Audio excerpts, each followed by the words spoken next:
Приветствую вас, друзья и враги! В ночь на 16 сентября в Белгородской области РФ был обстрелян город Валуйки, расположенный в 15 километрах от границы РФ с Украиной. Об этом сообщил губернатор Белгородской области Вячеслав Гладков. Цитирую: «ВСУ обстреляли Валуйки. Система ПВО сработала, но есть разрушения на земле. Повреждена подстанция, нарушено электроснабжение города. Также произошло возгорание 8 частных жилых домов по улице Школьная и 3 машин». А вот что говорят об этом местные жители Валуйки. Это пиздец.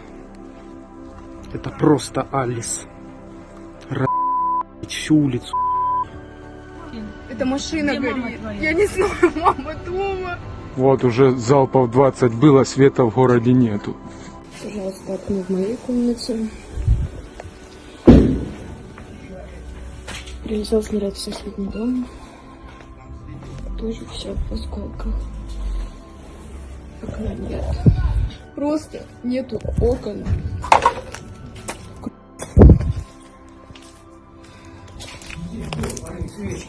Заявление российских властей о том, что Валуйки обстреляли ВСУ, не соответствует действительности. Валуйки были обстреляны с территории временно оккупированной Луганской области, так называемой ЛНР, и этому есть объяснение. Почти через 7 месяцев после начала полномасштабного вторжения России в Украину оккупанты терпят поражение и вынуждены отступать. Они покинули Сумскую, Киевскую, Черниговскую и уже Харьковскую области, так и не сумев достигнуть поставленные Путлером цели. Россия утратила не только наступательный потенциал, но и в некоторых районах даже оборонительный. Основная проблема – нехватка личного состава. 54 тысячи безвозвратных и десятки тысяч санитарных потерь сделали свое дело. Оружие и танки сами стрелять и обороняться не могут. Нужны люди. Для пополнения личного состава изначально по всем регионам РФ набирали добровольческие батальоны, но желающих оказалось не так много, как планировалось. В результате чего Путин приказал задействовать в войне против Украины зэков. Их набирают в ЧВК и обещают полную амнистию через полгода службы и достойную зарплату.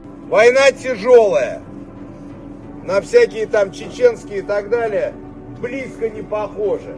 Минимальный возраст, который мы берем, это 22 года. Если моложе, бумажка от ближайших родственников, что они не против. Кто нам нужен? Нам нужны только штурмовики. 60% моих парней штурмовики, и вы будете одними из них.